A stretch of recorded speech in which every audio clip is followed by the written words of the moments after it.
Hi everything, thank you udah ngeklik video ini dan selamat datang di Mr. Things. Apa kabar dunia?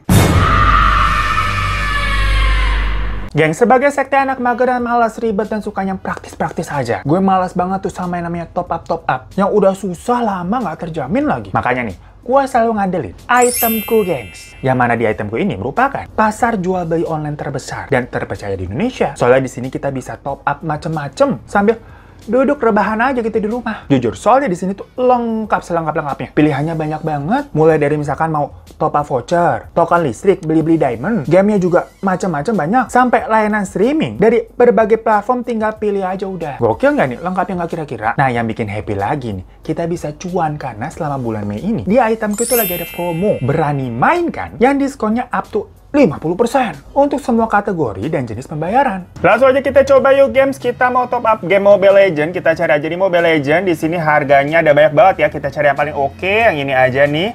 Beli aja langsung, masukin nickname user ID kalian, langsung ke troli.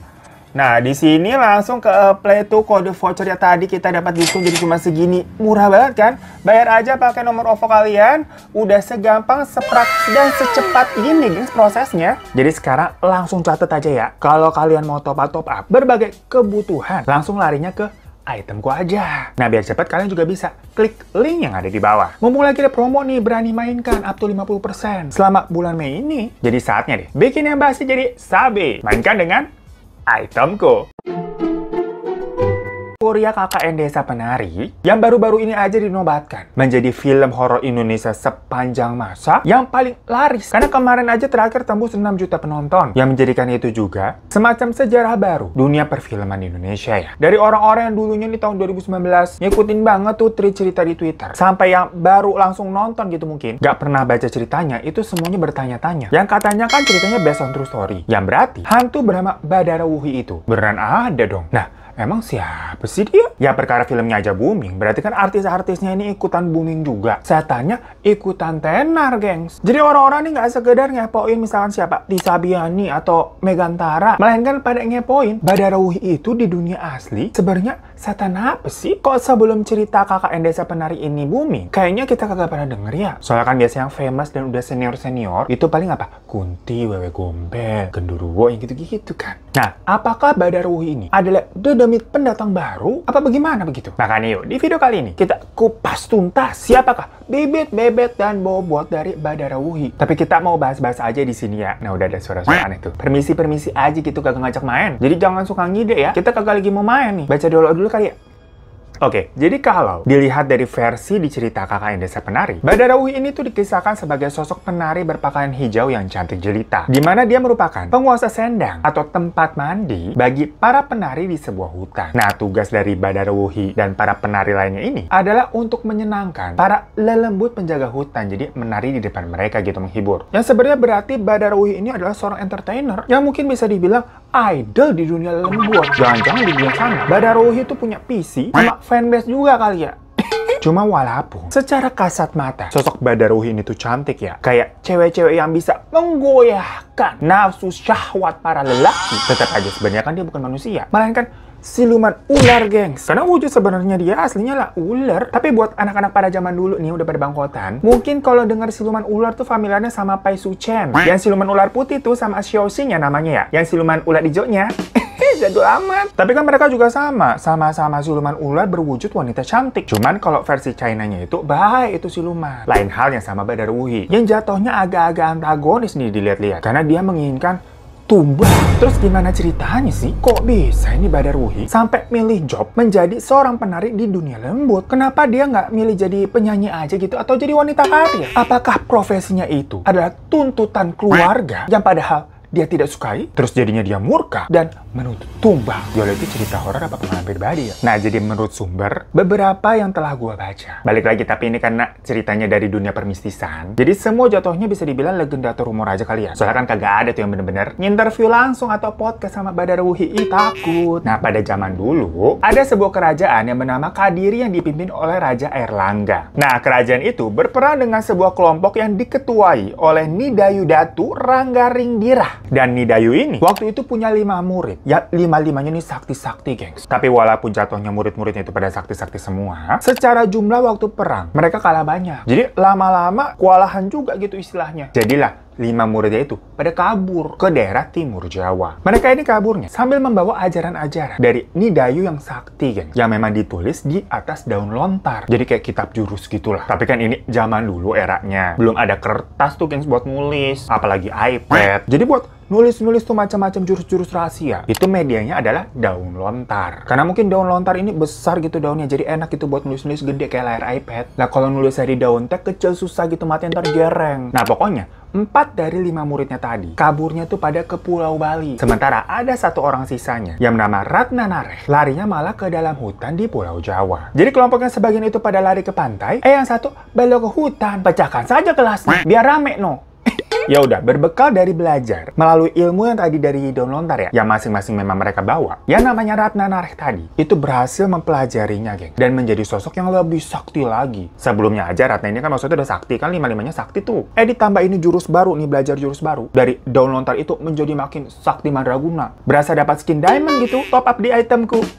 Dimana akhirnya Ratna Nareh ini memiliki ilmu kanuragan dan ilmu kanujiwan, yaitu ilmu yang berfungsi untuk membela diri secara supranatural. Termasuk di dalamnya itu juga ada ilmu kebal dan ilmu untuk mampu menaklukkan para jin dan makhluk lainnya. Selain dia akhirnya bisa menaklukkan para jin-jin yang ada di Pulau Jawa itu, Ratna Nareh ini juga memiliki kekuatan untuk terus awet muda. Bahkan umurnya aja mencapai 300 tahun, gengs, tanpa menggunakan skincare. Wow, magic sekali bukan? Nah, singkat cerita, dengan hidup yang selama itu 300 tahun, Ratna Nareh ini tuh berkeliling, tidak menetap di satu tempat. Jadi dia mengembara nih. Ya bosen kali ya, kalau 300 tahun misalkan hidupnya di situ-situ aja. Yang kalau dipikir-pikir ini ceritanya kok mirip-mirip drama Korea. Goblin atau Hotel de Luna kalau kalian pernah nonton. Tapi ini versi kearifan lokal. Nah, sampai pada suatu hari, dia sampailah ke sebuah desa yang bernama Desa Wonokromo. Di mana pada saat itu dipimpin oleh seorang lurah bernama Macan Sikep. Nah, lurah ini nawarin ke Ratna buat kayak, udah tinggal di sini aja. Nanti setiap harinya kami akan sediakan makanan dan tempat tinggal buat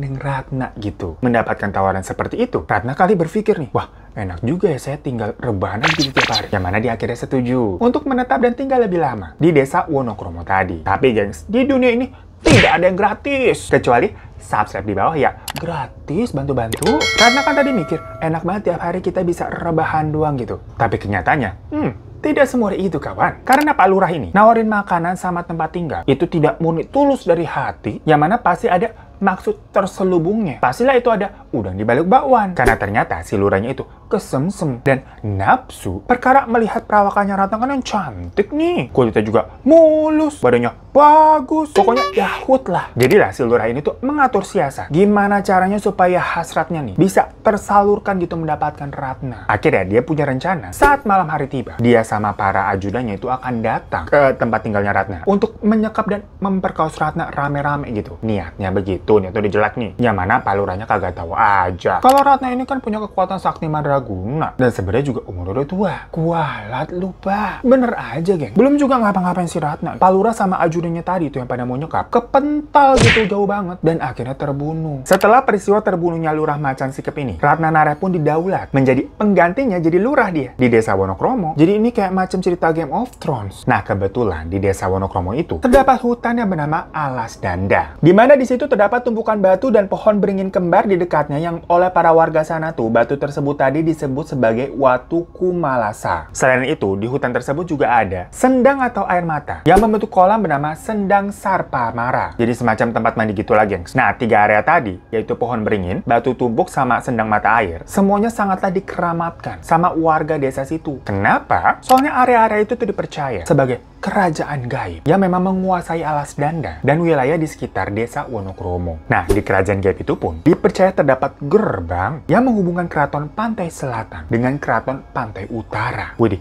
jadi dunia multiverse ini, gengs. Seru abis. Nah, katanya nih, kalau Nyi Roro Kidul itu mau berkunjung ke Keraton Pantai Utara, biasanya dia mampir dulu deh tuh ke Sendang Sarparama tadi buat istirahat lah, ngaso-ngaso. Mirip-mirip misalkan kalian mau dari Jakarta, mudik pulang kampung, istirahat dulu di rest area. Makanya bisa dibilang kalau Sendang Sarparama ini semacam rest areanya Nyi Roro Kidul. Cuma gengs, yang namanya Nyi Roro Kidul itu kan bukan makhluk sembarangan ya. Ibarat kata itu pejabat penting yang kalau kemana-mana pastinya dikawal tuh banyak ajudannya. Makanya kalau misalkan Nyi Roro Kidul lagi ke sana, rest area Sendang Sarparama itu pastilah dijaga 24 jam sama pasukannya Nyi Roro Kidul. Dan pasukan Nyi Roro Kidul juga udah bikin kerjasama sama warga di sekitar situ supaya area tersebut jangan sampai dijadikan area publik. Karena seperti kita tahu, kalau misalkan itu area publik pasti akan berisik dan banyak orang. Takutnya nanti kaget, astagfirullahaladzim.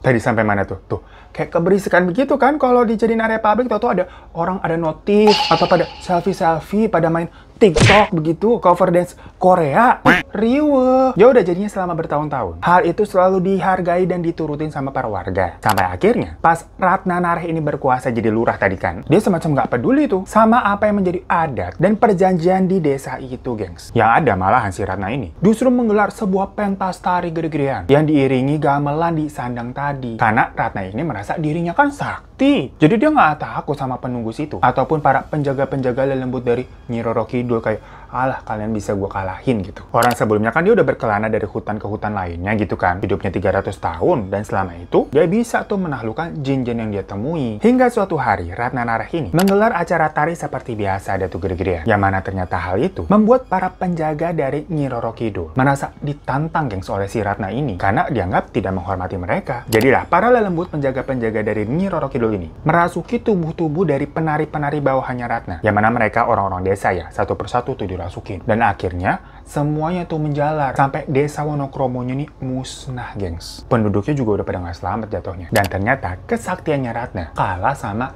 Nyi Roro Kidul. Setelah peristiwa itu, seluruh penjaga dari Alas Danda, yang aslinya mereka ini kan kebanyakan memang bawahannya dari Nyi Roro Kidul juga, pulang deh kembali ke tempat asalnya itu kerajaan Pantai Selatan. Tapi ternyata ada salah satu sosok penjaga di Sendang Sarparama yang gak mau keluar dari jasa seorang penari yang dirasukinya tuh. Karena ternyata makhluk yang rebel ini bernama Badarawuhi, di mana dia punya keinginan untuk menjadi manusia karena dia ini suka menari dan sebenarnya menikmati kalau Ratna sama para penarinya ini lagi pentas. Ya mungkin waktu dia merasuki salah satu sosok penari bawahnya Ratna, terus udah nari-nari dirasa, wah ini passion gue nih. Ada-ada aja setan begitu ya, pengen jadi manusia dia. Ih, dikira jadi manusia enak, banyak masalahnya. Dikit-dikit anxiety, dikit-dikit insecure. Ya nggak tahu aja dia. Karena jatuhnya berarti Badarawuhi ini gak mau tunduk dengan perintah Nyi Roro Kidul buat balik ke kerajaan Pantai Selatan ya. Dia juga nggak mau keluar kan tuh dari tubuh penari gitu. Dikutuklah dia sama Nyi Roro Kidul, gengs. Kayak, bandel kamu ya, gak nurut kamu sama saya ya, gak bantah kamu, berani kamu. Akhirnya tubuh si penari yang dirasuki tadi itu dimusnahkan sama Nyi Roro Kidul. Sementara si Badarawuhinya ini makhluknya itu dikutuk berwujud setengah manusia dan setengah ular. Jadi 50-50 nih, setengah manusia dan masih setengah lelembut gitulah. Abis itu dia diusir, gak boleh lagi memang menginjakan kaki di kerajaan Pantai Selatan. Yang alhasil Badarawuhi ini pun luntang-lantung mengembara dari satu hutan ke hutan yang lainnya. Jadi nasibnya kayak Ratna tadi tuh. Hingga akhirnya dia menemukan tempat yang nyaman dan memutuskan untuk tinggal di sana. Nah, di tempat itulah Badarawuhi ini melanjutkan hobi menarinya, yang mana itu adalah hutan, lokasi dari peristiwa cerita KKN Desa Penari. Nah, memang digambarkan perawakan dari Badarawuhi ini saat berwujud manusia itu kan bajunya hijau, yang basicnya memang karena dia ini aslinya dari Pantai Selatan. Makanya dress code-nya mirip-mirip deh tuh. Pakai kemban, selendangnya hijau, mahkotanya emas. Kiblat fashionnya emang kesono. Dan semenjak menetap di hutan tersebut, sosok Badarawuhi yang awalnya sendirian itu mulai menarik tumbal-tumbal nih dari orang-orang desa buat menjadi penarinya, gengs. Gak puas udah punya bawahan penari-penari, Badarawuhi ini juga terkenal suka menggoda manusia, terutama dari kalangan laki-laki. Jadi ada genit-genitnya nih, dimana pastinya banyak laki-laki yang tergoda sama para Badarawuhi yang cantik kalau lagi jadi wujud manusia. Tapi nanti anak-anak yang dihasilkan dari para laki-laki ini itu bentukannya bakal jadi ular, gengs. Karena basicnya Badarawuhi ini kan produk kutukan ya. Jadi Badarawuhi ini bukan makhluk yang baik, melainkan kejam. Ya sampai minta tumbal juga lagian. Jadi kurang lebih begitulah cikal bakal asal muasal biografi dari sosok Badarawuhi.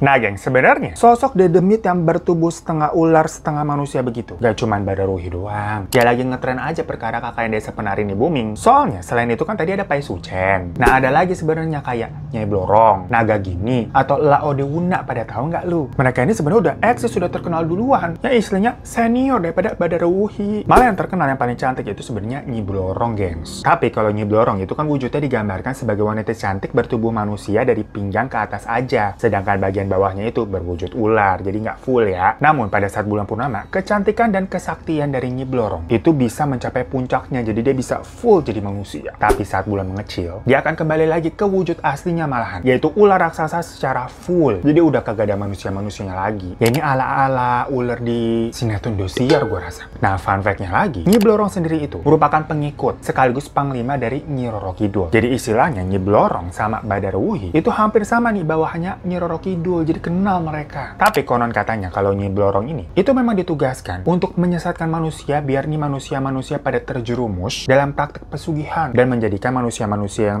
udah jadi pesugihan sama dia tuh budaknya. Karena Nyi Blorong memang terkenal bisa mendatangkan kekayaan bagi orang yang tertarik mengajaknya untuk bersekutu. Dimana di setiap kedatangan Nyi Blorong dia akan meninggalkan kepingan-kepingan emas. Dan sebenarnya kepingan-kepingan emas itu merupakan serpihan dari sisik-sisik ular di tubuhnya yang emang berwarna emas. Nah, untuk melakukan pesugihan Nyi Blorong dikatakan dia ini meminta tumbal, yang mana tumbalnya adalah arwah manusia untuk menjadi pengikutnya. Dan nantinya arwah manusia itu akan menjadi bagian dari penghuni keraton gaib Laut Pantai Selatan untuk selamanya.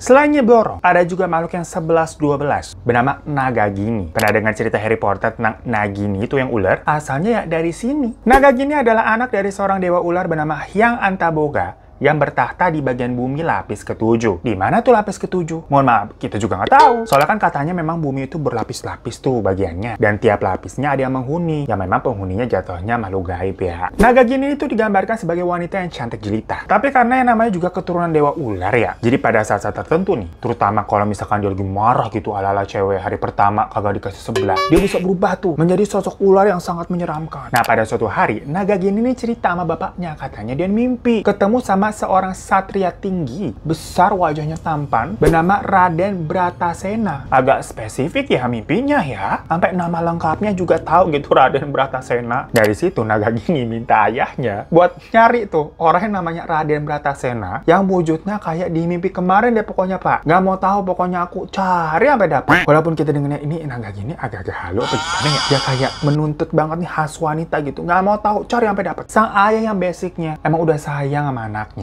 Akhirnya menuruti deh keinginan sang anak itu. Dicari, geng. Singkat cerita, bener aja. Sosok Raden Bratasena ini ketemu dan dibawalah dia bertemu Nagagini. Langsung dibilang, kamu dijodohkan ya sama Nagagini. Pasti Raden ini ngeliat sosok Nagagini. Kelihatannya kan cewek cantik. Walaupun kayak cewek-cewek malu-malu kucing gitu kan. Ya tapi tetap aja cantik, geng. Jadinya Raden Bratasena ini langsung kayak gas yuk. Dan pada saat malam pengantin pertamanya, ternyata Raden Bratasena ini katanya mainnya barbar gitu. Sampai kedengeran suaranya kemana-mana. Nah, penjaga sama pengasuhnya Nagagini ini ngelapor ke sang bapak tuh. Bapaknya Nagagini bilang, Pak, itu Raden Bratasena mainnya kasar. Ribut banget tuh, Pak. Agak-agak rumpi ya. Kayak tetangga-tetangga komplek yang urusan kasur aja dilaporin gitu, diomongin. Alahnya bapaknya Nagagini ini penasaran juga. Takut maksudnya kalau anaknya itu teriak-teriak begitu, dikasarin apa nih anak saya nih. Lah ntar kalau Nagagini dikasarin marah bisa-bisa wujud ularnya keluar. Tapi pas bapaknya buka pintu, ternyata si Nagagini itu lagi menikmati juga adegan 50 Shades of Grey. Jadi love me like you do, begitu. Jadilah itu kayak awkward banget ya. Kayak bapak lu buka pintu terus ngeliat lu lagi begitu. Nagagini juga bilang, Bang, ngapain sih ngintip-ngintip? Alahnya ternyata ini kayak cerita Disney, geng. Dikira kita kan di awal tadi si Raden ini bakal ninggalin Nagaginian, tahu-tahu bisa berubah jadi ular gitu ketahuan kalau pas dikasarin. Lah ternyata Nagagininya juga malah suka. Alhasil, mereka pun hidup rukun dan bahagia happily ever after. Ini cerita apa sih? Move on aja lah kita ya. Ke yang terakhir ada nih namanya Laodewuna. Yang kali ini dari pihak laki-laki. Soalnya kalau yang tadi kan siluman-siluman ularnya tuh cewek. Yang mana mungkin sosok ini tuh nggak asing bagi para teman-teman nih warga Sulawesi Tenggara. Jadi zaman dulu di Pulau Muna nih namanya. Di sana tuh dikuasai oleh seorang raja bernama Laode Husaini. Tapi setiap hari si raja ini tuh sibuk banget ngurusin urusan kerajaan. Sampai-sampai dia lupa kalau dia ini udah menikah sama istrinya selama 70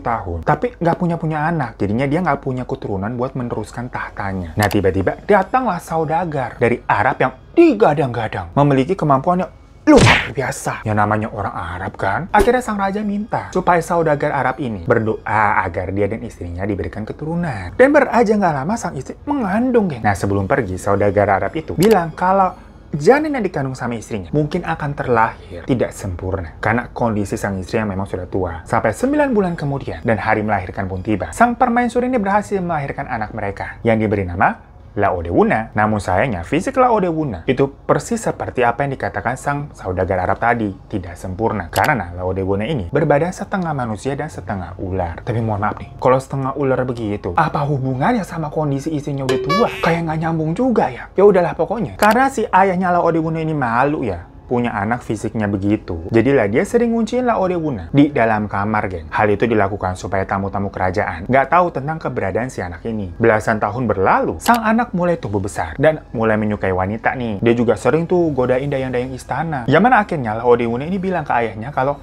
"Pak, saya mau nikah dong sama wanita." Tapi mendengar permintaannya itu, sang ayahnya ini malah bilang kalau nggak akan ada cewek Pak atau cewek Kak yang mau menikah dengan kamu. Laki-laki berwujud setengah ular. Hey, sadar diri kamu. Tapi mungkin kalau ular kasur beda cerita ya.